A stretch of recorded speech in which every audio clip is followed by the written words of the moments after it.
Happy Friday, everyone, and welcome to Firstpost America. I'm Eric Ham, and we're live in the nation's capital of Washington, D.C. And today, President Donald Trump ignites a possible trade war as he imposes sweeping tariffs on 70 nations, and he's not stopping there. His war of words with former Russian President Dmitry Medv escalates dramatically. We'll bring you the latest, but first, we start with the headlines. China and Russia begin annual naval exercises near Japan's west coast amid security concerns raised by the U.S. allies in the region. Germany says it will deliver 2 more U.S.-made Patriot air defense systems to Ukraine as Kyiv faces a growing number of Russian drone and missile attacks. Smoke from Canadian wildfires set off multiple air quality alerts across the Midwest and the Canadian prairies, including parts of Manitoba and Ontario provinces, as the wildfire season in the country enters its busiest period. The International Monetary Fund approves a $2 billion disbursement plan for Argentina as the country's currency posts its worst month in more than a year under President Javier Milei.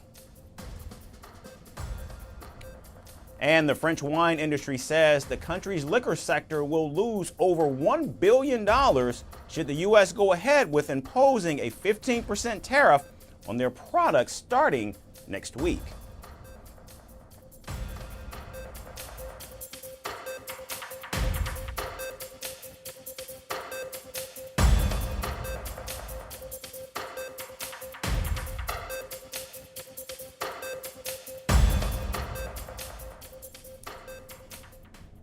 We begin in Washington, where President Donald Trump has shocked global markets once again. In a dramatic push to reshape international trade, the president signed a sweeping executive order imposing new tariffs on over 70 countries.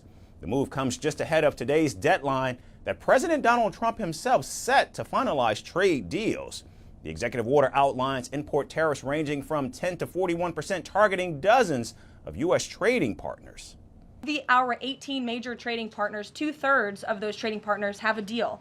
We've sent out 17 letters to countries around the world. And the rest of those countries that either do not have a deal or have a letter, they will be hearing from this administration by the midnight deadline tonight. So yes, tomorrow, August 1st, the reciprocal rates will be going into effect.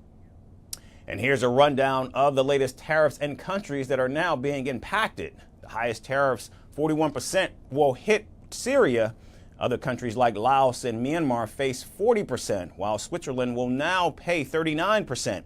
India, alongside Brunei, Kazakhstan, Moldova, and Tunisia, have been slapped with 25% tariffs. Now, according to a statement by the White House, the new duties officially kick in 7 days after the order signing, except for Canada, whose tariffs take effect immediately today on August 1st. Look, we like Canada. I love Canada. I have so many friends in Canada. But they've been very poorly led. They've been very, very poorly led, and all we want is fairness for our country. That's all, you know. And I said, well, you know, you're gonna have to pay for that. Now, after President Donald Trump's tariff announcement, Canadian Prime Minister Mark Carney called the move disappointing and vowed to defend Canadian jobs. But in a surprise move, Mexico has been granted a 90-day delay from higher tariffs, including a planned 30% rate on non-automotive goods. Now, this followed a call between President Trump and Mexican President Claudia Sheinbaum, who confirmed the extension on social media. Still, Mexico will continue to face 25% tariffs on cars and 50% on metals, as well as penalties related to the fentanyl crisis. What we're looking for is that in front of this international situation, Mexico keeps the treaty, a good commercial relationship with the United States as a trade partner. So I think in this sense, it's a very good agreement to remain as we are and continue working. And in South Asia, President Trump's very good friend India will be hit with a 25% import tax, a significant increase that comes after trade talks stalled. The deadlock centered around India's protected farm sector, which New Delhi refuses to open up. And earlier, President Trump also hinted at unspecified penalties for India's purchase of Russian oil, tying the issue to broader geopolitical concerns. The tariff news caused the Indian rupee to slump, while India's trade minister vowed to take all necessary steps to secure the national interest. attaches the utmost importance to protecting and promoting the welfare of our farmers, workers, entrepreneurs, exporters, MSMEs, and all sections of industry. We will take all necessary steps to secure and advance our national interest. Now, President Trump also said he expects to have a very fair deal with China. And while he didn't spell out the terms of any trade framework, he said that countries importing oil from Russia will face tariffs. However, he's yet to say whether China would pay more than the 30% tariff rate imposed on Beijing this year. However, Brazil, too, was not spared. Despite early concerns, Brazil now faces a 10% general tariff. However, in a separate order, a 50% tariff was placed on specific Brazilian exports, including aircraft, orange juice, and energy. Trump cited Brazil's prosecution of former President Jair Bolsonaro as a factor. 8 out of the 10 products the U.S. export to us most have a zero tariff. President Lula have instructed to first continue negotiating. Negotiations have not ended today. They begin today. Exempt, while those below 15% are adjusted upward.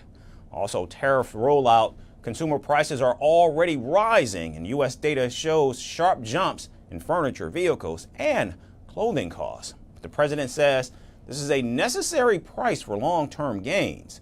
And with tensions rising and legal questions mounting, will the president's bold trade gamble pay off?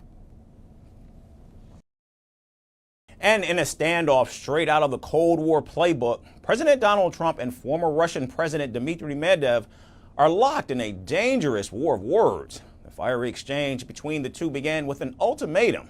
President Trump announced that Russia has 10 days to agree to a ceasefire in Ukraine or face sweeping tariffs.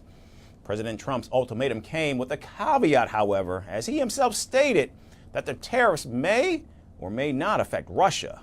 Dubbing India and Russia as quote-unquote dead economies, Trump warned Moscow's trade partners of even worse consequences. You know, we're going to put on tariffs and stuff, and I don't know if it's going to affect Russia because he wants to obviously probably keep the war going. But we're going to put on tariffs and the various things that you put on. It may or may not affect them, but it could. And Medvedev certainly did not stay quiet. Now, a top security official in the Kremlin, Medvedev, mocked President Trump's deadline and issued a chilling reminder from the Cold War, warning President Trump to remember how dangerous the dead hand can be. Now, dead hand is a reference to an unconfirmed Soviet-era system supposedly designed to automatically launch nuclear missiles if Moscow's leadership is destroyed. It's still seen as a sinister symbol of a time in the last century when mutually assured destruction loomed over every disagreement.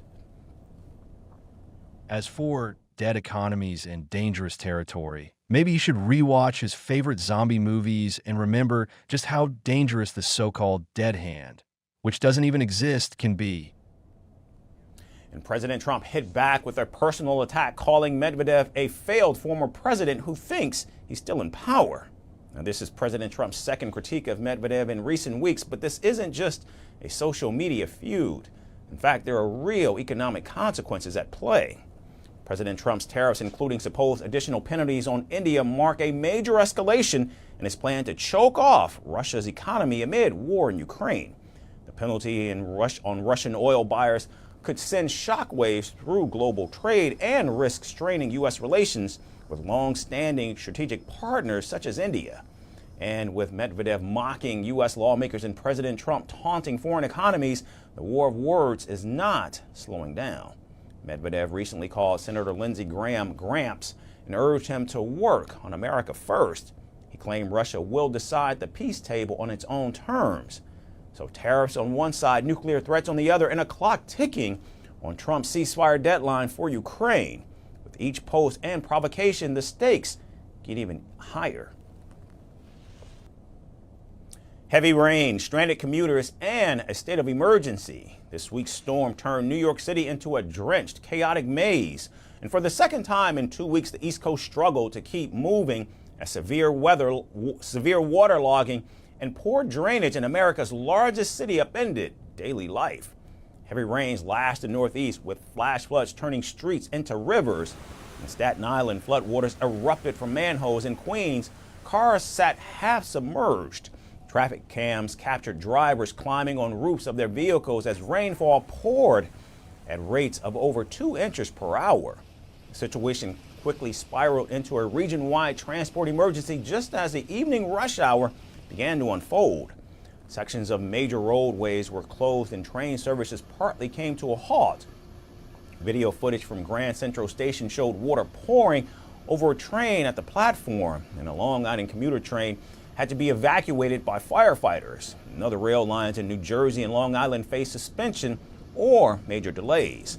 Videos and photos online showed parked cars nearly underwater and water pouring down a narrow city street. Other videos showed emergency vehicles blocking off some streets or underpasses as floodwaters had rendered them impassable. And with the National Weather Service sounding flash flood warnings across the urban corridor from D.C. to Newark, governors across the region took swift action. New York's Governor Kathy Hochul declared a state of emergency and warned of up to 5 inches of rain, enough to trigger landslides in the Hudson Valley and beyond. New Jersey's acting governor also declared an emergency warning of up to 7 inches of localized downpours. Now, New York City's Mayor Eric Adams has urged caution, especially those living in basement apartments. More rain is in the forecast, and officials warn that the ground is already too saturated to absorb it. The Northeast, home to over 37 million people, remains under flood watch. And from flooded train stations to rooftop rescues, heavy rains have brought New York, the city, and that never sleeps, to a halt. And as the rain continues, so do the warnings of caution. Remember when America promised to do better on race? Well, according to a new poll, many now believe it already has. The poll reveals a striking shift in public perception that fewer Americans feel that black communities face serious discrimination. Only 45% now say black people face high levels of bias, down from 60% in 2021. Is the country moving further away from the racial reckoning sparked by George Floyd's killing in 2020? Here's the story with more.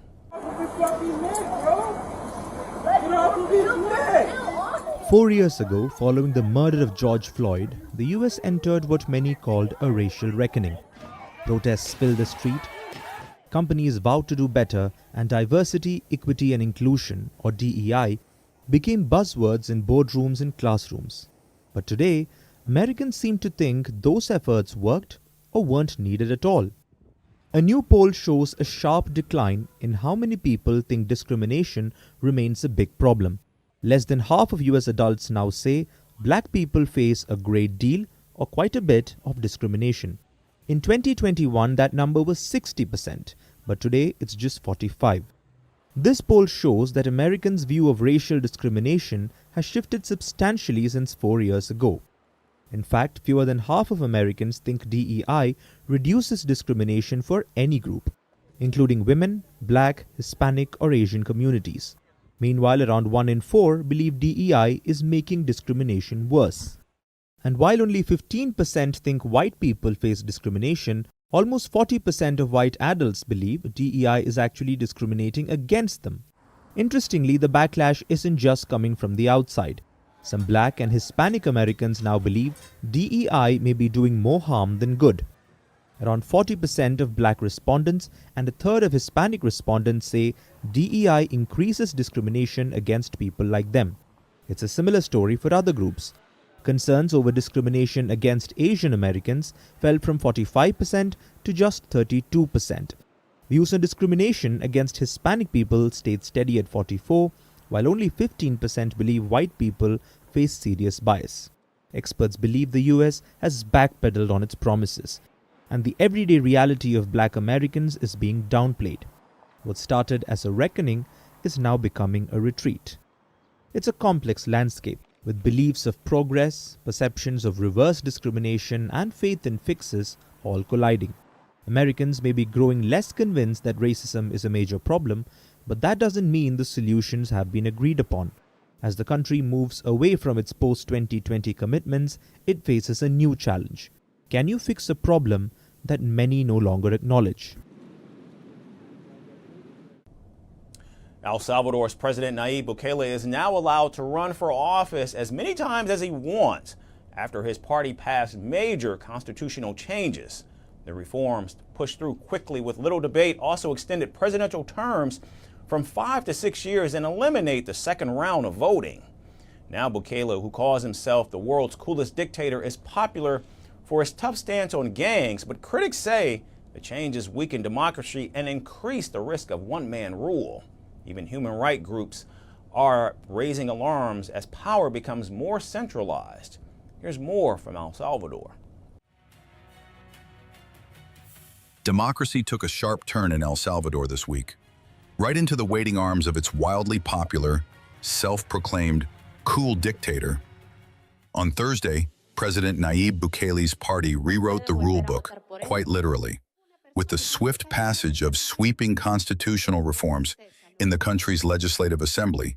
Presidential term limits have been abolished, and the term itself has been extended from 5 to 6 years, and the second round of elections has been eliminated. Now, what does that mean in practice? It means that Bukele can now run for president as many times as he likes and win big as he has before. With this reform, we are giving power to those who should always have had it, which is the Salvadoran people. Supporting or not supporting a president, supporting or not supporting a deputy, supporting or not supporting a municipal council. It's simple. If you, the Salvadoran people, agree with how a president did his work, then you can vote for him again. And if you don't agree, you vote for a better option.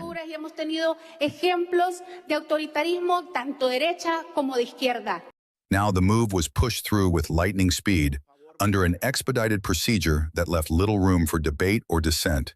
With 57 lawmakers from Bukele's New Ideas Party backing the reforms and only 3 votes against, it was less a debate than a coronation. It is time to fight.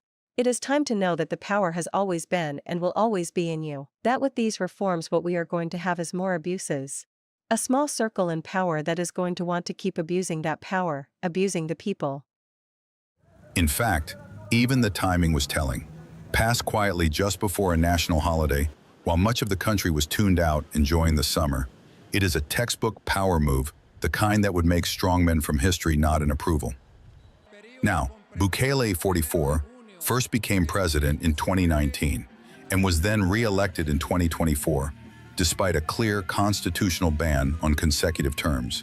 That ban was swept aside by a 2021 Supreme Court ruling, made possible by a convenient purge of independent justices and their replacement with Bukele loyalists. The court then declared re-election a human right, but now the Constitution itself has been bent to match. And not everyone is celebrating. Rights groups are sounding alarms too. Amnesty International warned last year that El Salvador has merely swapped gang violence for state violence, and more than 75,000 people have been arrested under Bukele's sweeping anti-gang campaign, many reportedly without charge or due process. But Bukele remains unshakably popular. His iron-fisted security plan has slashed murder rates, and for many Salvadorans, that's enough. It brings such joy to all the Salvadoran people to once more have such a cool president as Nayib Bukele, who has ruled these last 4 years. Well, some might say Nayib Bukele still needs to do more. Of course, he still needs to do more. But what happens is that in 4 years he cannot fix the junk of a country we had.